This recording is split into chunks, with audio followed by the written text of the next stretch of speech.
Buenos días y bienvenidos a los videochats electorales de la provincia.es.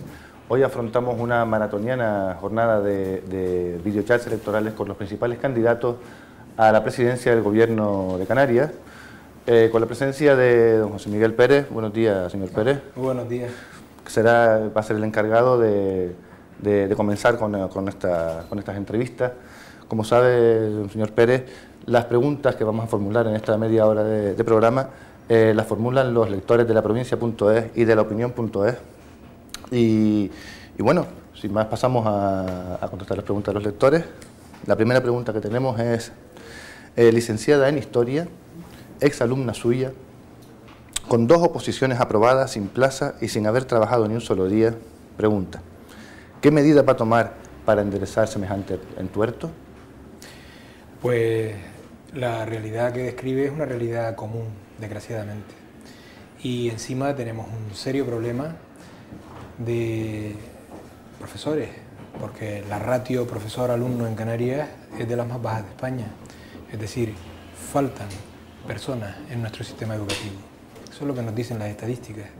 Hay gente cualificada, lo ha demostrado. Esta persona que dice que es alumna mía, no sé quién es, pero además dice que tiene 2 oposiciones aprobadas y efectivamente los obstáculos que se les colocan a la gente que entra por vez primera y que vale mucho son tremendos.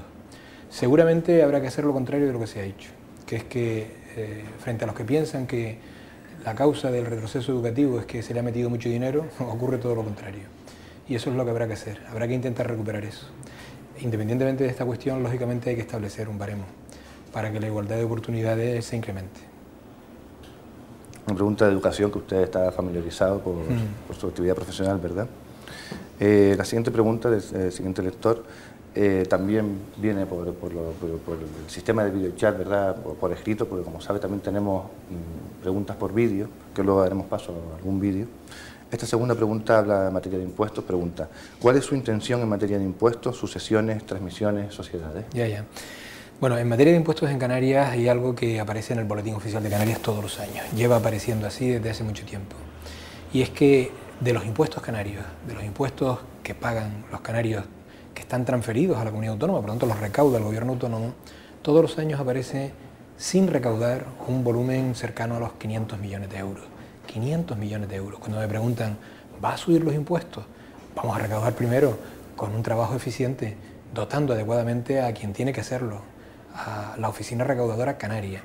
Y esto es lo primero que haremos, porque creo que, hombre, no 500, pero sí una bolsa importante de esos 500 se podrá hacer si se mejora la gestión. Esto, lógicamente, implica que no hay impuesto nuevo que pueda colocarse que recaude el volumen del que estamos hablando. Ajá. Respecto a los servicios de urgencia y la política sanitaria, se pregunta un lector, ¿cómo piensan solucionar el colapso en los servicios de urgencia mientras la sanidad concertada derivan usuarios a los centros públicos y mientras esta cobra cantidades sustanciosas al Servicio Canario de Salud? Le adelanto que esta es una pregunta que ha enviado un lector a todos los candidatos que han pasado y pasarán por aquí esta semana. Y bueno, eso, el colapso en los servicios de urgencia y la derivación a sanidad privada de... Sí. Efectivamente, es una realidad muy general que he escuchado y que además sufrimos todos y conocemos en todas las islas, ¿no? Yo creo que la revolución que se inició a principios de los 80 con los centros de salud se frenó y en estos momentos no está ocurriendo esto. Yo creo que la prioridad en la sanidad canaria es potenciar la atención primaria, de tal manera que una persona que pide una cita en un médico de atención primaria, pues no esté esperando 5 días, tiene que ser el mismo día, lógicamente, ¿no? Esto implica reforzar la atención primaria. Este año tenemos el dinero en la Consejería de Sanidad menor que el de todas las comunidades autónomas en lo que se refiere al retroceso del presupuesto. Es decir, la media española en la reducción del presupuesto sanitario se sitúa en el 4% menos. En Canarias, quien preparó el presupuesto y quien lo aprobó, se llevaron por delante el 12% del presupuesto. Es la reducción más alta de toda España. ¿Con eso pretenden arreglar la sanidad? Evidentemente no. Hay que hacer efectivamente una dotación muy importante para mejorar la atención primaria, a los profesionales de la atención primaria. Hay que implementar algunas novedades, por ejemplo, pensamos que es bueno que los médicos especialistas tengan contacto directo, dediquen tiempo a estar en contacto con los especialistas de atención primaria, bien de forma directa, aunque sea a tiempo parcial, bien de forma telemática. Esto, especialmente en las islas periféricas, ahorrará no solo recursos, sino sobre todo servirá para que muchos enfermos luego no tengan que ir falsamente a las urgencias, porque realmente no es que tengan enfermos para ir a los hospitales, sino que realmente con las atenciones directas se podían haber solucionado, ¿no? Pero, insisto, el recorte del 12% ha sido el mayor recorte de todas las comunidades autónomas, y aquellos que creen que es que, bueno, lo obligó el gobierno central, caray, la obligación sería para todas, pero en España es el 4%, en toda España, y aquí es el 12%. Ajá. Como decíamos, tenemos algunos lectores que han enviado en vídeo su pregunta. Vamos a dar paso a uno de esos vídeos y dice así la pregunta. Hola, mi pregunta para el candidato José Miguel Pérez era que ¿por qué no piensan bajar los impuestos a las pymes, pequeñas y medianas empresas, para que de esta manera estas empresas, que son las que a priori más rápido van a crear empleo, lleguen a ese punto de crear empleo y así salir más fácil de la crisis económica? Bueno, en mi opinión, no solo a través de la medida de la baja fiscal se puede recuperar económicamente una empresa y se puede además crear empleo. Yo creo que hay otras prioridades más claras, sin descartar incentivos que efectivamente se pueden plantear. Aquí las pymes son de muchas clases, de muchos sectores, y habría lógicamente que distinguir cuáles serían esos incentivos. Pero en cualquier caso, nuestra propuesta para el crecimiento económico es evidente. Aquí hay una comunidad autónoma que se construyó hace 30 años bajo un modelo de intentar que fuese un gobierno común para todo el archipiélago, unas administraciones comunes para todo el archipiélago, pero no se hizo lo que se hace normalmente cuando se construye una administración pública de estas características, que es paralelamente ir construyendo una economía canaria, lo que llamamos un mercado regional, es decir, un mercado donde haya sectores especializados que se intercambien, circuitos de comercialización, que fluya lo que se produce en una isla hacia las demás, donde haya un sistema de comunicaciones bien plantado, donde haya vías de comercialización instadas desde lo público, posibilitadas desde lo público, con información, con estímulo, efectivamente, etcétera, y permitan, en definitiva, y lo he dicho muchas veces, y el ejemplo es quizá muy simple, pero viene a significar esto, que cuando a una persona en una isla le va bien a su negocio, en otra isla eso le afecta también positivamente, y no como ahora, donde cada uno va a lo suyo, donde cada uno está absolutamente desconectado. Crear un mercado regional en Canarias es la asignatura pendiente de los próximos años. Llevamos 30 años con esa asignatura pendiente. Crear un mercado regional en Canarias. Se lo explico, si me permite. Claro, por supuesto. Bien, cuando se construyeron las naciones modernas, y no es que aquí estemos hablando de lo mismo exactamente, de manera previa o de manera paralela, se crearon lo que se llaman los mercados nacionales. Por ejemplo, se establecieron sistemas fiscales comunes para todo ese espacio territorial, sistemas de operación y de comunicaciones para que todo ese espacio nacional se integrara. Eso hizo fluir, lógicamente, la riqueza y cohesionó la sociedad de ese territorio. Evidentemente se le dio cohesión política mediante las estructuras políticas comunes. En Canarias, cuando hablamos de autonomía, hablamos de eso, pero la pata coja es que hemos creado una construcción política y no una construcción económica y social.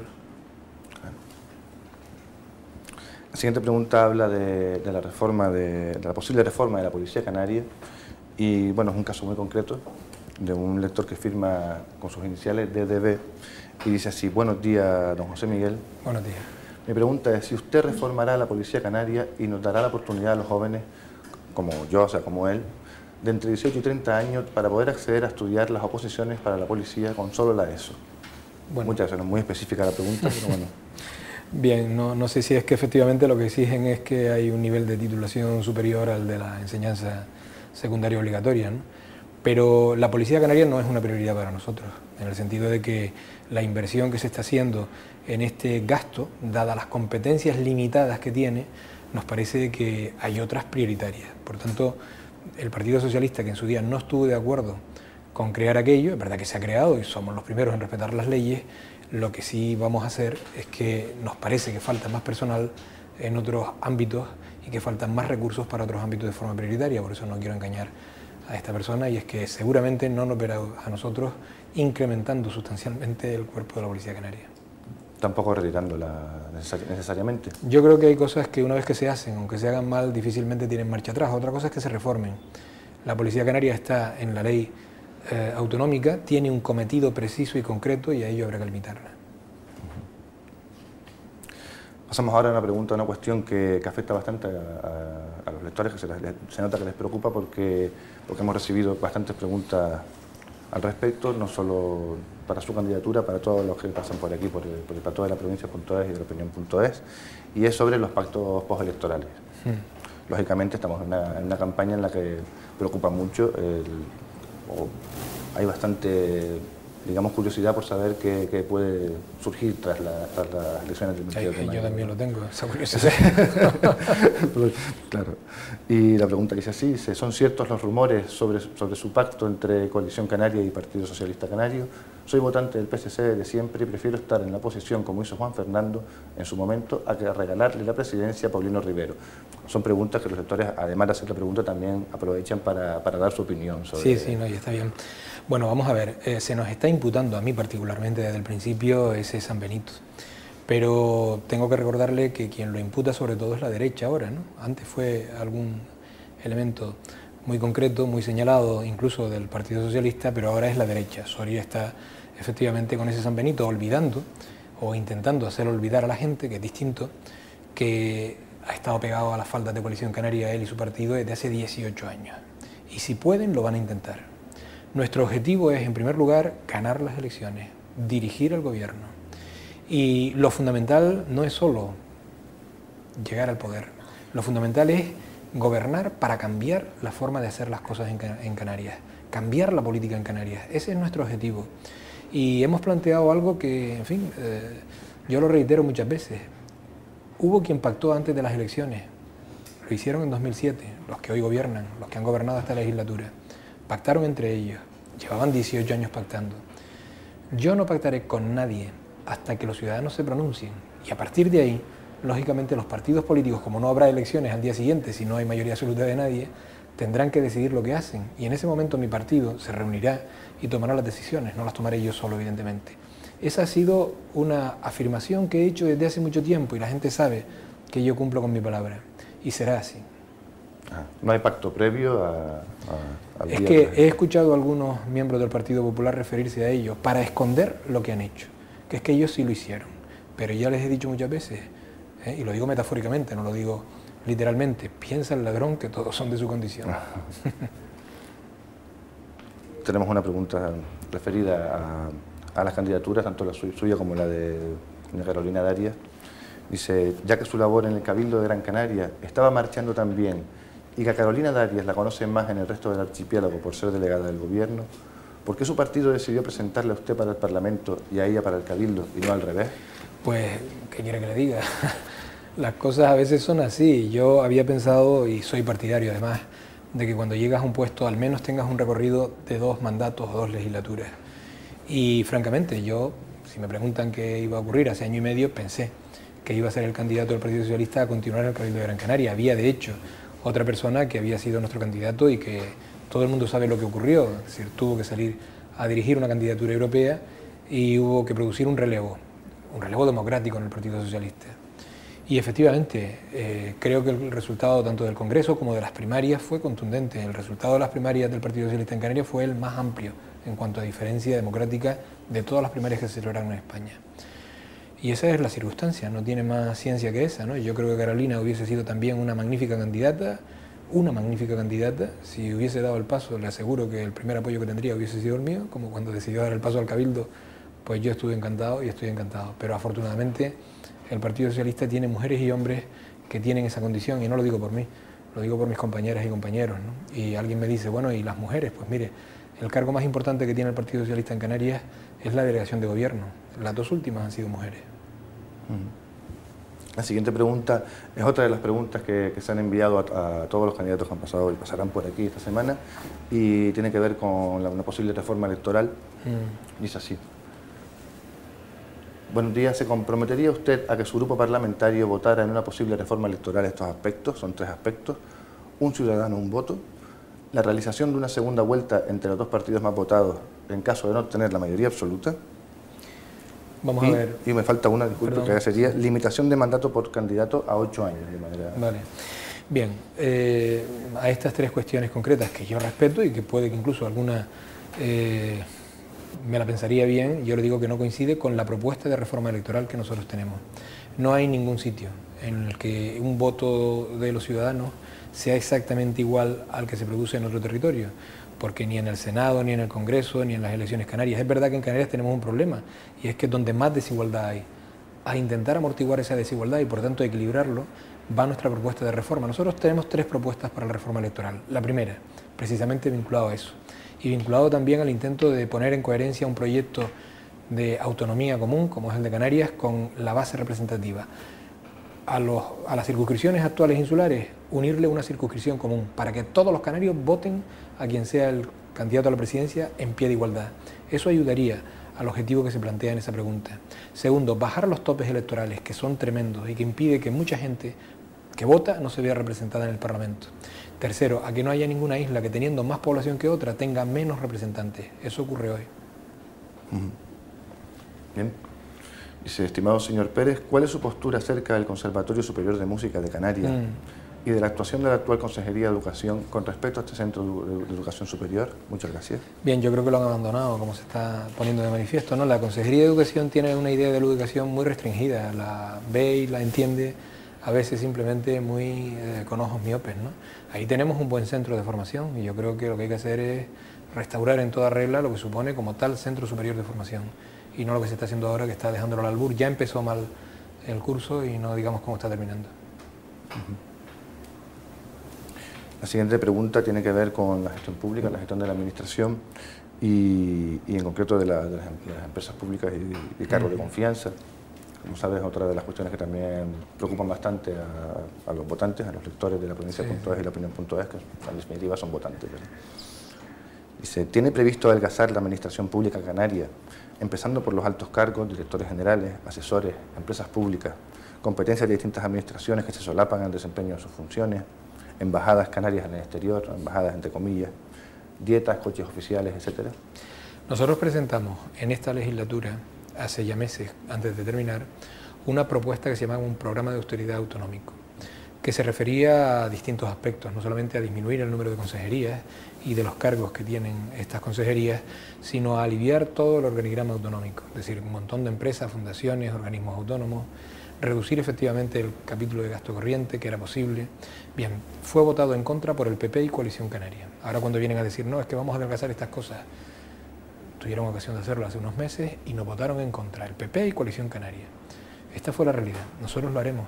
O sea, ese mismo plan de austeridad, incluso ahora que hemos podido aquilatar algunas cosas más que nos parecen incluso ahorrables, lo vamos a hacer.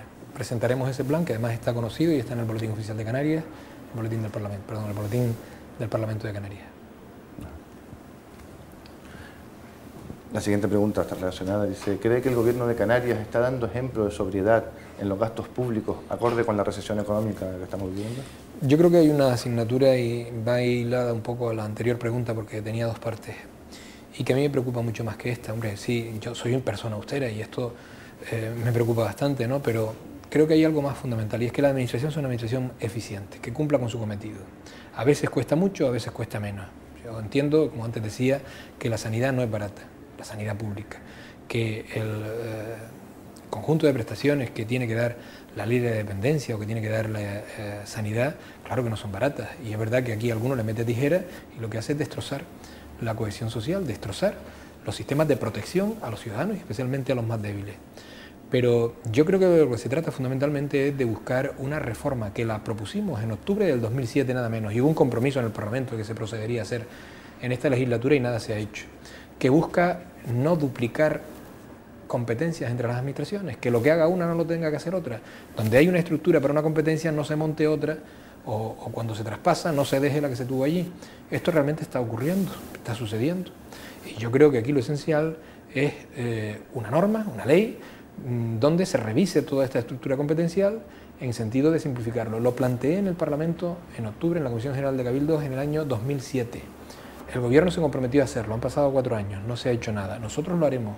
En el primer año esa ley se aprobará, si gobernamos. Segunda cuestión, nueva norma de financiación de las administraciones públicas. Aquí hay un caos y, como hemos visto, una bronca, follones con los tribunales, hacen muy ineficientes estas administraciones a la hora de prestar sus servicios a la sociedad. También aquí hay que despejar todo esto a córner. Ya verán que por mi parte lo arreglaría en el primer año porque es sencillo. Y la última cuestión es, lógicamente, colocar una norma común, acordada, para que toda la estructura orgánica de las administraciones públicas locales sea más homogénea. Esto es un disparate lo que tenemos hoy. Eso buscaría, por un lado, la racionalidad, por supuesto la austeridad, el menor gasto, el ahorro, pero buscaría fundamentalmente la eficacia de estas administraciones en su función social. Esto es lo más importante ahora porque son un factor básico para el despegue económico, si funcionan bien. Son un factor básico para el despegue económico. Y esto pasa, insisto, por meternos en la cabeza que las administraciones se pueden acortar, veremos cómo. Si a mí me dicen, acorta el sistema educativo canario, diré, no, porque los alumnos y las alumnas actuales, la gente joven, no tiene derecho a recibir peores servicios, que es lo que está ocurriendo, que los que recibimos nosotros en su momento cuando éramos jóvenes. Pero si me dicen, evidentemente, corta ciertos derroches, yo los he cortado, yo los hubiese cortado, pero aquellos que dicen ahora que los han cortado han tenido 18 años para hacerlo y no lo han hecho. Como se ve, la crisis económica, la situación que está viviendo muchísima gente de la ciudadanía, ¿verdad?, es una de las cuestiones que más preocupan y se traduce en que hay muchas preguntas que tienen que ver con esa situación. Esta pregunta dice, las grandes corporaciones empresariales, es una pregunta un poquito más genérica, las grandes corporaciones empresariales machacan con la subida de precios al ciudadano medio, telefónicas, compañías de energía, petroleras, alimentación, transporte, gas, banca. Si a todo ello sumamos la subida de impuestos para sanear las arcas públicas, tenemos un panorama bastante desolador para los trabajadores y peor para los parados. ¿Tienen previsto algún tipo de medidas para frenar esta escalada de precios que desangra las economías familiares? Antes comentaba que en Canarias la acción del gobierno autónomo no va a solucionar todos estos problemas. No hay administración que por sí sola pueda obligar a establecer unos precios en general, en todo lo que se consume, ¿no? Pero sí hay capacidad para intentar que la cesta de la compra sea más barata. Tenemos, de hecho, instrumentos fiscales propios en Canarias que no se están utilizando bien. No tiene sentido que con esos instrumentos fiscales de subvención, de ayuda, en las islas periféricas los costes de la cesta de la compra se nos disparen como se están disparando, ¿no? No tiene sentido que no impulsemos en general una estrategia de incrementar la producción en Canarias propia para aliviar la dependencia alimentaria. En el Cabildo de Gran Canaria lo hemos hecho y ha dado resultados. Estamos todavía en los inicios porque eso es una tarea titánica, pero se ha podido demostrar que no solo incrementando los productos canarios se consume más, sino se va a precios justos, los precios son más justos. Y yo creo que toda esta cuestión no necesariamente pasa, insisto, por subidas fiscales. De hecho tenemos unos impuestos que el problema no es que estén ahí, es que no se cobran suficientemente. Por eso yo insistía antes en que lo fundamental es que nos planteemos cobrar lo que está previsto en ley, no intentar incrementar otros impuestos, incluso más fáciles de cobrar, pero que machacaríamos a todo el mundo. Bien, la siguiente pregunta va enfocada a un poco a plantearse la gestión previa, ¿no?, de esta última legislatura en la que usted es presidente del Cabildo, estaba gestionando el Cabildo de Gran Canaria. Dice, señor Pérez, ¿qué han hecho desde el Cabildo por los pueblos y sus vías de comunicaciones? ¿Qué va a hacer desde el Gobierno autónomo? Bien, pues yo puedo manifestar con pruebas lo que voy a decir. En estos 4 años, el Cabildo de Gran Canaria ha invertido más en obra pública, en vías de comunicación, que nunca en su historia. Y sobre todo esto es importante porque esta inversión se financiaba antes de forma compartida. La mitad la ponía el Gobierno autónomo, la mitad el Cabildo, en todas las islas. El Gobierno hace 2 años que se fue. Por ejemplo, para mantener las vías de comunicación, las carreteras, que es competencia del Cabildo, esa financiación se hacía al 50%. Hace 2 años que desapareció la aportación del Gobierno de Canarias. Lo estamos haciendo solos. Y el presupuesto no lo hemos reducido, al contrario, nos lo hemos echado a la espalda.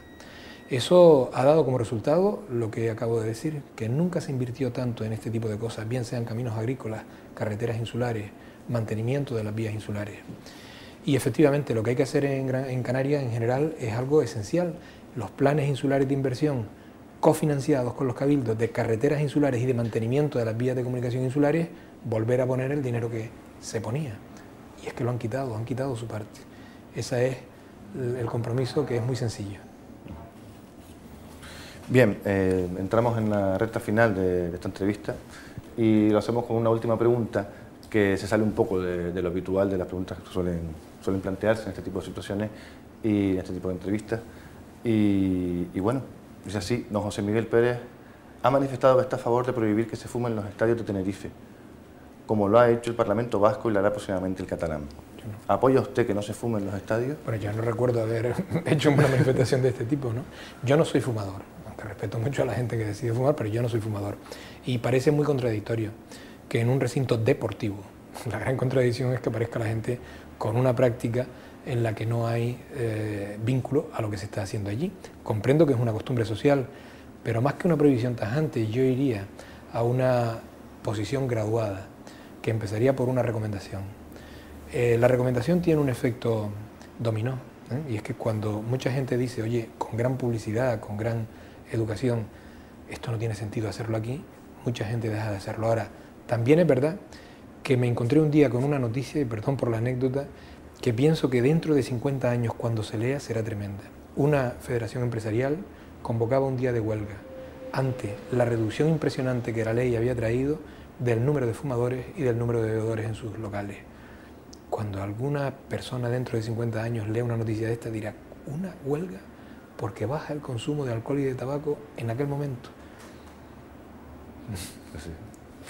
Pues señor Pérez, muchísimas gracias por haber compartido este ratito con nosotros y nada, estamos por finalizar la entrevista. Nosotros les emplazamos a continuar aquí en laprovincia.es y laopinión.es a partir de las 12:30 con la presencia de Román Rodríguez, candidato al Parlamento de Canarias por Nueva Canarias. Buenos días. Muchas gracias.